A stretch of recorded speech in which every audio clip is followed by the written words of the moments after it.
Birthday গেল, এখন cake কাটবে। ছোট্ট করে একটা কেক নিয়ে আসছি, মানে সেরকম তো কিছুই করতেছে না, তো ছোটো করে একটা কেক নিয়ে আসছি ওকে।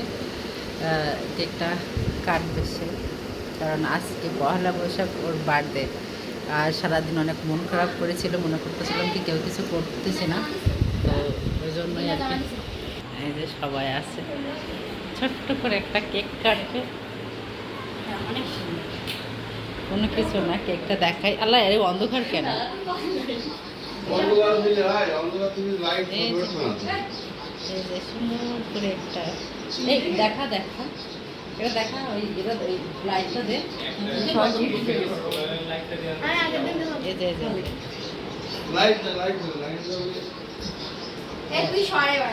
কেক কাটি। ও সবাই এই যে সবাই প্লাবান সবাই আছে, মানে কেক পাই নাই। আগের থেকে অর্ডার দিতে মনে ছিল না, পরে তো যাই হয়েছে, জানি না এই কেক সবার একটু একটু করে হবে কি না, তারপরে দেখা যাচ্ছে। আনন্দ করে কেক কাটতেছে সবাই, এটাই অনেক। ওর খালামণিরা সবাই আসছে।